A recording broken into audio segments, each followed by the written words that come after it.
He never met Jesus in person. He wasn't one of the 12 apostles. He wasn't even Jewish. And yet, this Greek-educated physician wrote more of the New Testament than any other single author. More than Paul, more than Peter, more than John. His Gospel is the longest book in the New Testament. The Book of Acts, his sequel, is the second longest. Combined, they make up over a quarter of the entire New Testament. But here's what makes Luke's story so remarkable.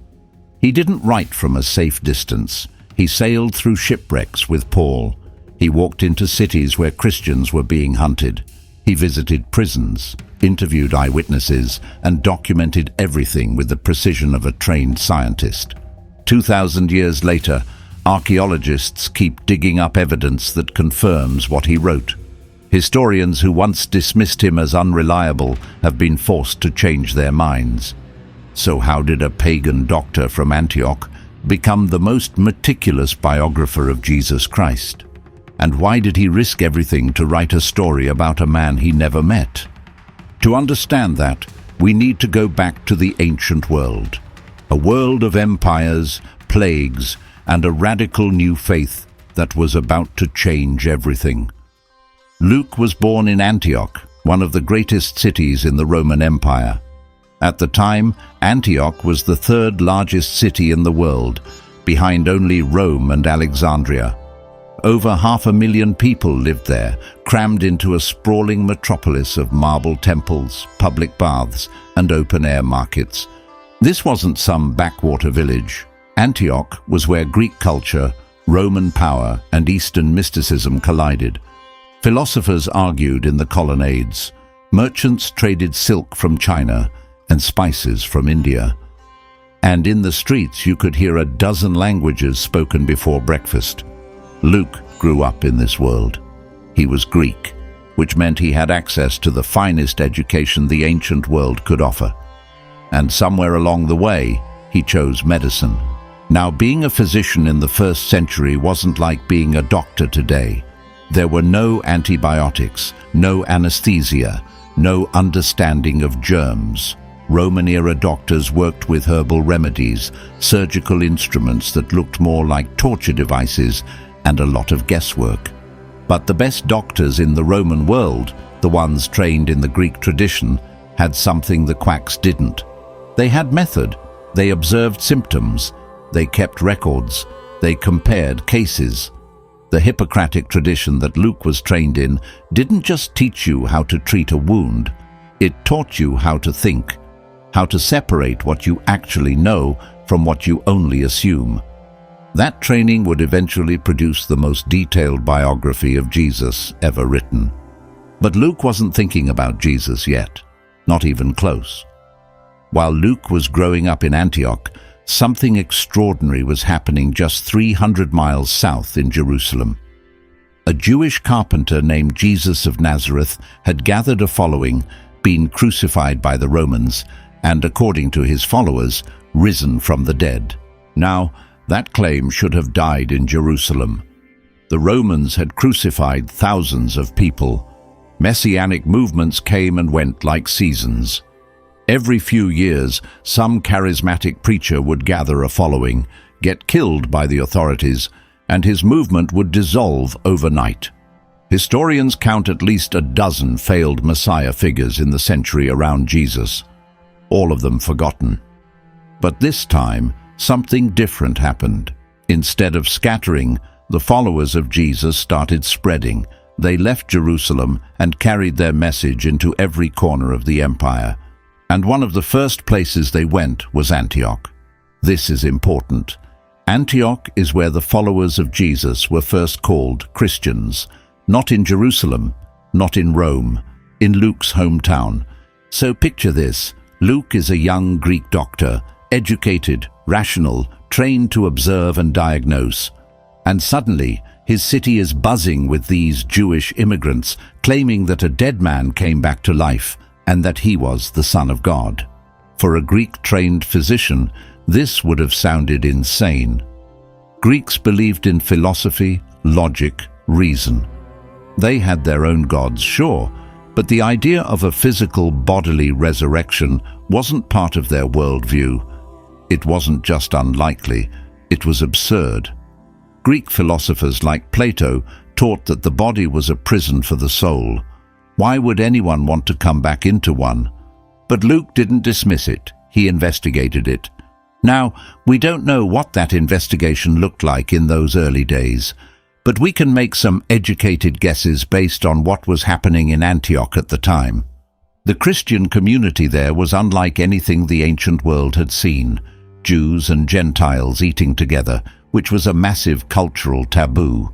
Wealthy patrons sharing meals with slaves, people pooling their resources to feed the poor.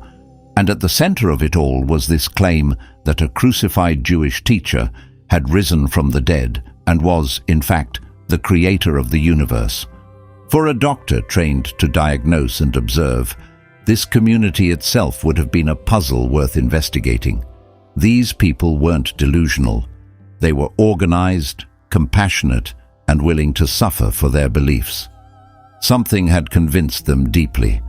Luke wanted to know what. And that decision changed the course of history. We don't know exactly when or how Luke converted to Christianity. The New Testament doesn't give us a dramatic conversion story like Paul's blinding light on the road to Damascus. There's no single moment we can point to and say, that's when it happened. But what we do know is that by around 49 AD, Luke had joined Paul on his missionary journeys. And we know this because of one of the most fascinating literary clues in the entire Bible. In the book of Acts, which Luke wrote, the narrative suddenly shifts from they to we. One moment Luke is writing, Paul and his companions traveled to, and then, without warning, it becomes, we set sail from Troas. That shift happens in Acts chapter 16, verse 10. Luke stops being the reporter and becomes part of the story. He's no longer writing about what he heard. He's writing about what he saw with his own eyes. Now, you have to understand who Paul was at this point. He was already the most controversial figure in the early Christian movement. He'd been beaten, stoned, thrown in prison, and run out of multiple cities. The Jewish religious authorities considered him a traitor. The Roman authorities considered him a troublemaker, and many of the original apostles in Jerusalem weren't sure what to make of him either. Traveling with Paul wasn't a career opportunity. It was a death wish. But Luke chose to go anyway, and he brought something that Paul desperately needed, a trained medical mind. Paul suffered from some kind of chronic illness. He references it in his letters as a thorn in the flesh, but never specifies what it was. Scholars have guessed everything from malaria to epilepsy to a severe eye condition. Whatever it was, having a personal physician on the road wasn't just a luxury. For Paul, it may have been a matter of survival. But here's what's interesting. Luke could have stayed in Antioch. He had a profession. He had standing. Greek doctors in major Roman cities lived well. He gave all of that up to follow a former Pharisee through hostile territory, preaching a message that could get them both killed. That tells you something about how deeply Luke believed what he'd found. Their first journey together took them from Troas, across the Aegean Sea, and into Europe. This is a massive moment in history that rarely gets the attention it deserves. When Paul and Luke sailed from Troas to Philippi, they carried Christianity from Asia into Europe for the first time. Think about that. Every cathedral in Europe, every Christian tradition in Western civilization, every church steeple you've ever seen, it all traces back to this one boat crossing. And Luke was on that boat. In Philippi, things got intense immediately. Paul cast a demon out of a slave girl who was making money for her owners through fortune-telling. The owners were furious because their income stream had just dried up. So they dragged Paul and Silas before the magistrates, had them beaten with rods and thrown in prison. Luke, as the physician, likely treated their wounds after they were released. But he also did something else. He documented everything. Names, locations, specific charges, the titles of local officials, details that archaeologists have since confirmed were accurate down to the letter. And this is the pattern that defines Luke's entire career. Wherever they went, whatever happened, Luke was watching, asking questions, and writing it all down. He wasn't just Paul's doctor. He was Christianity's first embedded journalist.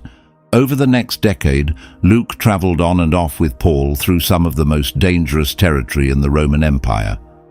In Corinth, they spent 18 months building a church in a city famous for its immorality. The local synagogue leader, a man named Crispus, converted to Christianity, which caused an uproar.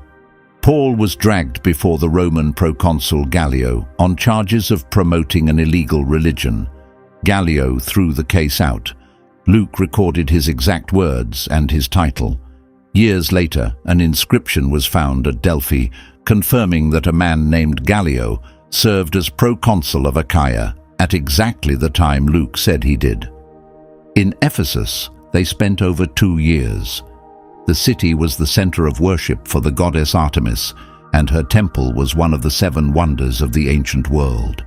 Paul's preaching was so effective that people started burning their sorcery scrolls in public bonfires. Luke records that the value of the burned scrolls totaled 50,000 pieces of silver, a fortune. They returned to Jerusalem, where the apostles were skeptical of Paul's work among the Gentiles, and through all of it, Luke was documenting names, dates, conversations, and outcomes. But the journey to Rome nearly killed them both, and what Luke wrote about that journey would impress historians for the next 2,000 years. In Acts chapter 27, Luke gives one of the most detailed accounts of an ancient shipwreck ever recorded. The level of nautical precision is extraordinary. He describes the type of ship, the route they took, the specific winds they encountered, the techniques the sailors used to try to save the vessel, and the exact island where they washed ashore. He names the specific wind, the Euroclydon, a northeaster that slams into the Mediterranean south of Crete. He records that they undergirded the ship with cables to hold the hull together. He notes that they lowered the sea anchor, threw the cargo overboard on the second day, and on the third day, threw the ship's tackle over the side. He even records the depth soundings as they approached land, 20 fathoms, then 15. Modern maritime historians have studied this passage extensively. The winds Luke describes blow exactly where and when he says they do. The island where they crashed, Malta, is exactly where a ship following that drift pattern would end up. The water depths Luke mentions match the actual seabed near Malta's St. Paul's Bay. He wasn't writing a parable, he was writing a ship's log, with the precision of a man who was actually there, soaking wet and holding on for his life. They spent 3 months on Malta before finally reaching Rome, and when they arrived, Paul was placed under house arrest, chained to a Roman guard while awaiting trial before Caesar. For 2 years. Luke stayed with him. This is where Paul writes to the church in Colossae and mentions Luke, the beloved physician. It's one of the few times Luke is named directly in the New Testament, and it tells us something important. Even in prison, even when most of Paul's companions had abandoned him, Luke was still there. But Luke wasn't just sitting around waiting for Paul's trial. He was working on something much bigger. And this is where the story gets really interesting. Here's what separates Luke from every other gospel writer. Matthew was one of the 12 apostles. He walked with Jesus for 3 years. John was there at the crucifixion. Mark got his information from Peter, who was Jesus' closest friend, and saw everything firsthand. Luke had none of that. He never met Jesus. He wasn't part of the inner circle. He wasn't even Jewish, which means he didn't grow up with the prophecies and traditions that the other writers took for granted. So what did Luke do? He did what any good scientist would do. He launched an investigation. And you can see his medical training on every page. Where the other gospel writers say someone was sick, Luke uses specific medical terminology. Where Mark writes that Peter's mother-in-law had a fever, Luke specifies it was a high fever, using the Greek medical term that physicians of his era used to distinguish between mild and severe cases. Where Matthew says a man had a withered hand, Luke the doctor notes which hand it was, the right one. These aren't the observations of a casual storyteller. These are the notes of a trained clinician.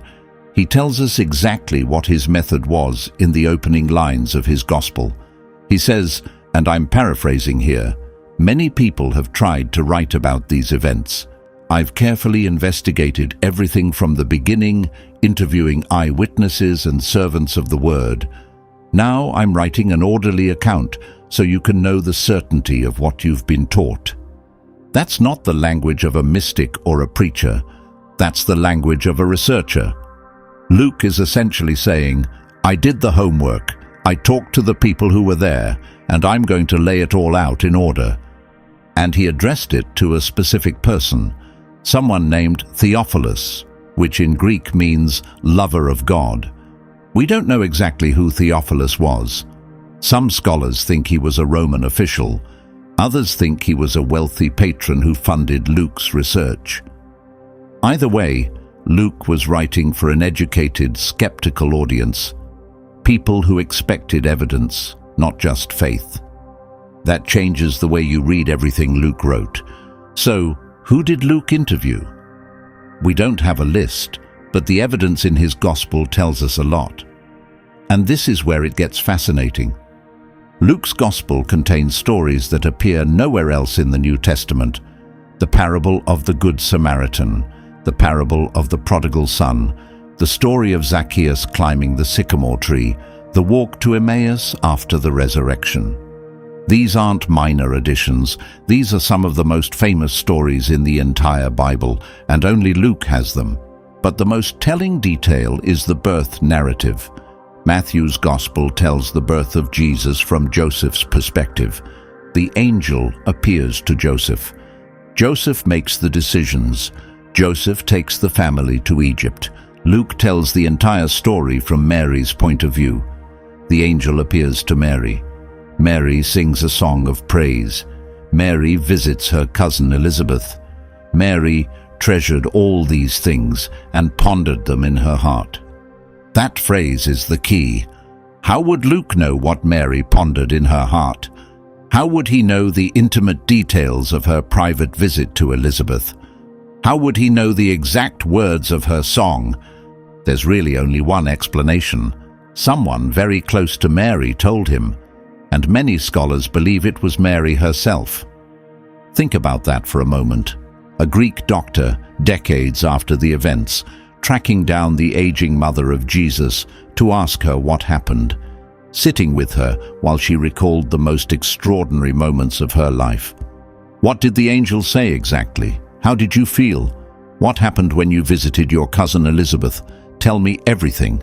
And Luke, the trained physician, writing it all down with the same care he'd used to document a patient's symptoms, not adding his own interpretation, just recording what she said. But the interviews didn't stop with Mary. Luke also had access to sources that none of the other gospel writers seem to have used. He's the only one who tells the story of the shepherds at the Nativity. He's the only one who records the parable of the rich man and Lazarus, a story about a wealthy man who ignores a beggar at his gate and suffers for it in the afterlife. He's the only one who tells the story of the 10 lepers, where the only one who comes back to thank Jesus is a Samaritan, a foreigner. That detail about the Samaritan leper isn't random. It tells you exactly who Luke was and why his gospel matters. He was an outsider writing for outsiders, a Gentile who found a place in a Jewish story, and that perspective shaped every page he wrote. But here's what really sets Luke apart from anyone else who might have written a sympathetic biography. He backed it up with evidence that has held up for 2,000 years, and the scholars who tried to tear it apart ended up becoming its greatest defenders. For centuries, academics dismissed Luke as an unreliable source. They assumed he'd gotten his facts wrong, especially when it came to names and titles of Roman officials. The ancient world was a patchwork of different governing structures. Different regions used different titles for their leaders. A governor in one province might be called a proconsul, while a governor in the next province had a completely different title. Getting those titles right would require someone who either traveled extensively or did extraordinary research. Luke got every single one right. In the late 1800s, a Scottish archaeologist named Sir William Ramsay set out to prove that Luke's writings were historically unreliable. Ramsay was a skeptic.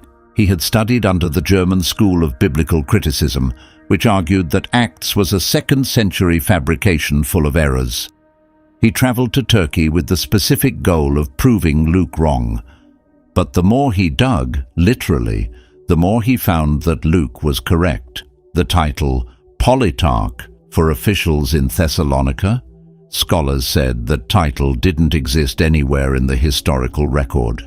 Then Ramsay found inscriptions using that exact title. The title, proconsul for Gallio in Corinth, confirmed by an inscription found at Delphi. The specific title, first man of the island for the chief official in Malta, also confirmed. Ramsay spent years trying to find a single historical error in Luke's writings. He couldn't. After decades of research, Ramsay completely reversed his position. He wrote that Luke was a historian of the first rank, and that his writings should be placed alongside the greatest historians of the ancient world. And Ramsay wasn't the last skeptic to change his mind. Throughout the 20th century, discovery after discovery confirmed details in Luke's writings. The census under Quirinius that Luke mentions in the birth narrative, which critics called a fabrication. Inscriptions were found confirming that Quirinius did serve in a governing role in Syria. The existence of Lysanias as Tetrarch of Abilene, which scholars said was an error because the only Lysanias they knew of lived decades earlier. An inscription was found at Abila confirming a second Lysanias exactly when Luke said. The existence of a synagogue in Pisidian Antioch where Luke says Paul preached. French archaeologists found its remains exactly where Acts placed it. The title proconsul for Sergius Paulus in Cyprus. An inscription bearing his name and title was discovered on the island. Each time scholars said Luke was wrong, the evidence proved them otherwise. It happened so many times that it stopped being a coincidence and started looking like a pattern.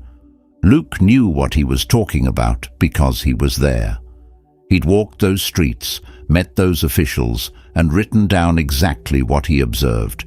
But the historical accuracy was only half the story.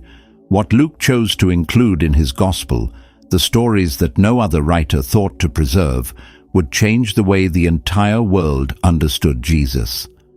Luke was an outsider, a Gentile in a Jewish story, and he was drawn to every moment where Jesus reached beyond the boundaries of his own people. When Jesus healed the Roman centurion's servant, Luke records it. When Jesus told the story of a Samaritan who showed more compassion than a priest or a Levite, Luke records it. When Jesus ate dinner with tax collectors and sinners, the people everyone else avoided, Luke makes sure you know about it. In a culture where women's testimony was considered worthless in court, Luke records their words, their actions, their faith. Mary's song. Anna, the prophetess who recognized the infant Jesus in the temple. The woman who washed Jesus' feet with her tears, Martha and Mary. The women at the tomb, who were the first witnesses of the resurrection. None of this was accidental. Luke was writing for people like himself. Greeks, Romans, outsiders, people who didn't have a claim to the Jewish covenant. And his message was clear. This story is for you too. That perspective made Luke's gospel the most universal account of Jesus' life in the ancient world, and it's the reason his gospel spread faster and further than any of the others. But Luke didn't stop there. He wrote a sequel. And this is something that no other gospel writer did. Matthew, Mark, and John each told the story of Jesus' life, death, and resurrection, and then stopped. Only Luke asked the question, what happened next? That sequel, the Book of Acts, is the only historical account we have of how Christianity spread from a tiny Jewish sect in Jerusalem to a movement that would eventually reshape the entire Roman Empire. Without Acts, we would have almost no idea how we got from the resurrection of Jesus to the churches Paul was writing letters to. It would be like having the beginning and end of a movie with nothing in the middle. Acts picks up right where the gospel ends. Jesus ascends to heaven. The Holy Spirit descends at Pentecost. Peter preaches his first sermon, and 3,000 people convert in a single day. And then the story accelerates. Stephen gives a speech to the religious authorities that so enrages them they drag him outside the city walls and stone him to death. He becomes the first Christian martyr, and standing there watching the execution and approving of it is a young Pharisee named Saul. The believers scatter. Philip takes the message to Samaria, and Saul, energized by Stephen's execution, starts a systematic campaign to destroy the new movement. He goes house to house, dragging Christians from their homes and throwing them in prison, men and women. He doesn't discriminate. Then comes the moment that changes everything. Saul, on his way to Damascus to arrest more Christians, is struck down by a blinding light. He falls to the ground. He hears a voice. "Saul, Saul, why are you persecuting me?" The greatest enemy of the early church becomes its greatest missionary. Saul becomes Paul, and Luke, the careful historian, will eventually become his traveling companion, his doctor, and his biographer. The second half of Acts reads like a first-century adventure novel, but it's not fiction. Luke was there for much of it, and the sections where he wasn't present are filled with the kind of specific detail that only comes from thorough interviews. In Athens, Paul walks through the city and notices an altar inscribed, "To an unknown God." Luke records not just the altar, but Paul's entire speech at the Areopagus, the ancient court where Athenian philosophers debated. Paul quotes Greek poets to a Greek audience, making arguments that a Jewish preacher never would have thought to make. Luke captures the crowd's reaction too. Some sneered, others said, "We want to hear more." And a few converted, including a member of the Areopagus Council named Dionysius. Luke names him specifically because that's what Luke does. That level of detail doesn't come from imagination. It comes from someone who was either standing in that crowd or spoke at length to someone who was. In Jerusalem, Paul is arrested after a mob tries to kill him in the temple. Luke records that the Roman garrison from the fortress Antonia intervened. He records the tribune's name, Claudius Lysias. He records the legal proceedings in detail, Paul's defense speeches in front of Governor Felix, then Governor Festus, then King Agrippa. Each speech is distinct. Each audience receives a different argument. That's not something a fiction writer would bother with. That's the work of someone transcribing what actually happened. Then comes the shipwreck on the way to Rome. 14 days lost at sea. 276 people on board. The crew throwing cargo overboard. The soldiers planning to kill the prisoners so they won't escape in the chaos. Paul standing up and telling everyone that an angel appeared to him in the night and promised no one would die. Luke documents all of it. And when they finally wash ashore on Malta, a poisonous snake bites Paul's hand while he's gathering firewood. The locals expect him to swell up and drop dead. When he doesn't, they change their minds and assume he must be a god. Luke records this too, not as a theologian interpreting signs and wonders, as a doctor noting what happened to a patient. The snake bit him. He showed no symptoms. The locals were amazed. That's a physician's observation, clinical, precise, just the facts. Acts ends abruptly. Paul is in Rome under house arrest, proclaiming the kingdom of God and teaching about the Lord Jesus Christ with all boldness and without hindrance. And then, nothing. The book just stops. This has puzzled scholars for centuries. Luke spent 2 entire books building toward this moment. Paul is finally in Rome, the center of the empire, ready to testify before Caesar himself. This should be the climax of the entire narrative. But Luke doesn't record the outcome of Paul's trial. He doesn't mention Paul's execution, which early church tradition says happened under Nero around 64 or 65 AD. Paul was beheaded, as was the right of a Roman citizen.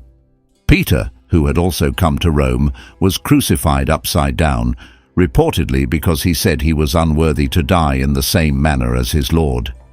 Luke doesn't mention Nero's horrific persecution of Christians that followed the Great Fire of Rome in 64 AD. Nero blamed the Christians for the fire and unleashed a campaign of terror. Believers were sewn into animal skins and torn apart by dogs. Others were covered in pitch and set on fire to serve as human torches, lighting the emperor's garden parties.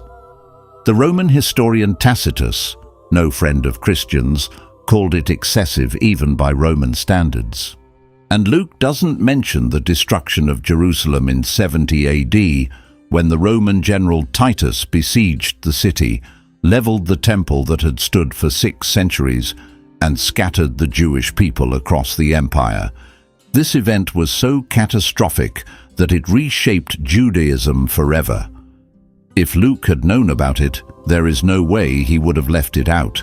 It would have been the most significant event he'd ever recorded. These are some of the most significant events in early Christian history. If Luke had known about them, he would have recorded them. He recorded everything else. The most likely explanation: Luke finished writing Acts before those events happened, which means he was writing in the early 60s AD. And if Acts was written in the early 60s, then Luke's Gospel, which came first, was written even earlier, possibly in the late 50s.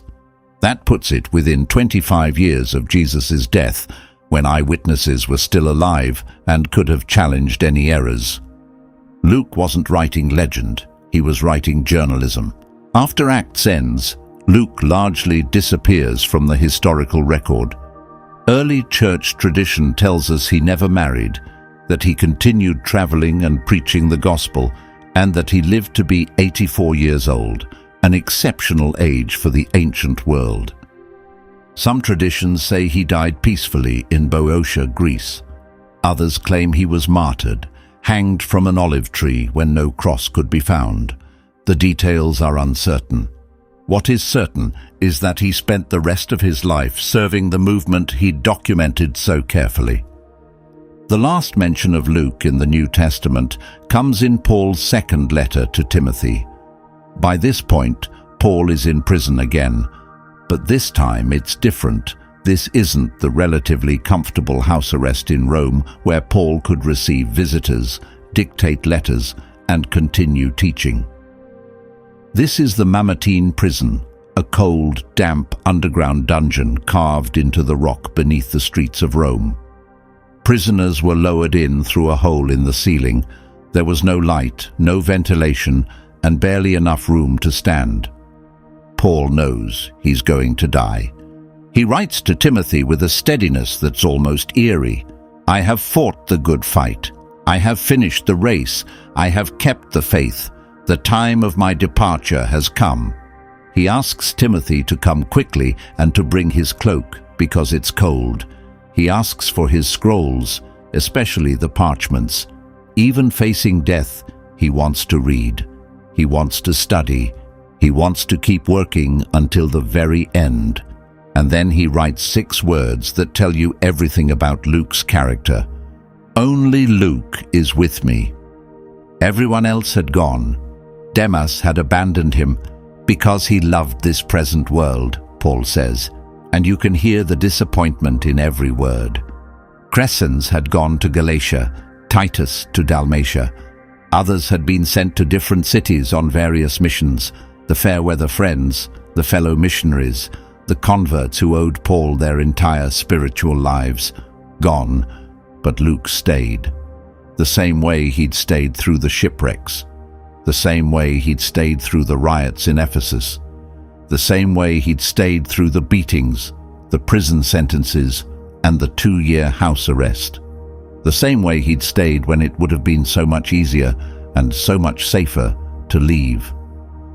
The doctor who healed bodies stayed to comfort a dying friend in a Roman dungeon, not because there was anything to gain, not because anyone was watching, because that's who Luke was. Luke wrote approximately 37,000 words of the New Testament. Paul, who gets most of the credit and attention, wrote around 32,000. In terms of sheer volume, Luke contributed more to the Christian scriptures than any single author. But it's not just volume, it's impact. Every Christmas, when churches around the world read the story of the shepherds keeping watch over their flocks by night, the angels appearing in the sky, the baby wrapped in cloths and lying in a manger, that's Luke. No other gospel writer recorded those details. Without Luke, there is no Christmas story as we know it. When preachers tell the parable of the Good Samaritan, the most famous story about compassion ever told, that's Luke. A man is beaten and left for dead on the road. A priest walks past him. A Levite walks past him. But a Samaritan, a man from a despised ethnic group, stops, bandages his wounds, puts him on his own donkey, and pays for his care. 2,000 years later, we still call compassionate people Good Samaritans. That phrase exists because Luke wrote that story down. When someone who's hit rock bottom reads the prodigal son and realizes that no matter how far they've gone, they can still come home, that's Luke. A son takes his inheritance, wastes it all, and ends up so desperate he's eating pig slop. He decides to go home and beg his father for a job as a servant. But his father sees him from a distance, runs to him, embraces him, and throws a party. No other gospel writer recorded that parable. Only Luke understood why it mattered. When someone reads about the thief on the cross next to Jesus, who in his final moments asks to be remembered, and Jesus tells him, "Today you will be with me in paradise," that's Luke. Only Luke recorded that moment. And for 2,000 years, it has been the passage that people turn to when they wonder if it's too late for them. Luke's answer through Jesus' words is that it's never too late. His gospel gave Christianity its most human face. Not a religion of rules and rituals, but a faith about a God who eats with sinners, touches lepers, weeps over cities, and tells a dying criminal that it's not too late. And his book of Acts gave the world the story of how a handful of ordinary people, fishermen and tax collectors and tent makers, somehow changed the entire Roman Empire without armies, without political power, without money. Just a message and the willingness to die for it. Luke also established something that would shape Western civilization for 2,000 years, the idea that history matters, that testimony matters, that you should investigate claims, interview witnesses, cross-reference sources, and write things down with precision so that others may know the certainty of what happened. In a sense, Luke didn't just write the story of Christianity. He invented a way of telling it that the world had rarely seen before: careful, methodical, evidence-based storytelling. And every historian, journalist, and investigator who has followed the evidence wherever it leads owes something to a Greek doctor who did the same thing 2,000 years ago. There's one more thing about Luke that deserves to be mentioned. Early church tradition holds that Luke was also a painter, and that he painted the first icons of the Virgin Mary. Whether that's historically true or not, the tradition reveals something real about how the early church remembered him, not just as a writer or a doctor, but as someone who saw beauty in the story he was telling.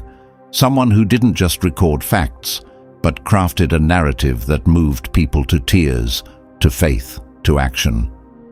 Today, Luke is the patron saint of physicians, surgeons, artists, and students.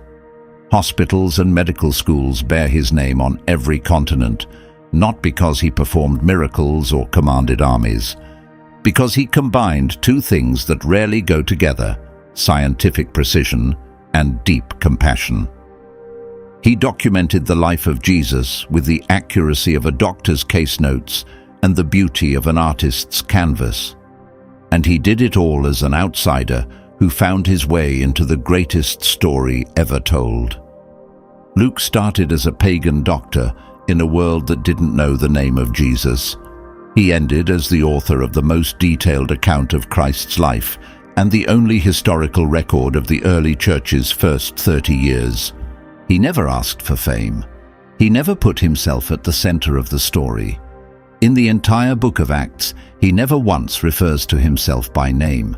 He's just we, a quiet presence in the background, watching, listening, writing. But without that quiet presence, we would have lost the parables that shaped Western morality. We would have lost the birth narrative that the entire world celebrates every December. We would have lost the story of how Christianity went from 12 people in a room to a global faith of 2 billion. And maybe most importantly, we would have lost the proof. The names, the dates, the titles, the details that have been confirmed again and again by every archaeologist's trowel and every historian's careful research. Without Luke, the story of Jesus would still exist. But the evidence that it happened exactly as described, that would be much harder to find. 2,000 years later, his words are still being read in every language on earth. The investigation he started is still being confirmed by every shovel that hits the ground in the Middle East. And the compassion he documented, a God who reaches out to outsiders, heals the broken, and tells the dying thief that paradise awaits, continues to change lives in every country on the planet. Not bad for a doctor who never met his patient. If this story surprised you, you'll want to see the story of Paul, the man who went from executing Christians to writing half the New Testament. That video is on screen now. Subscribe so you don't miss it.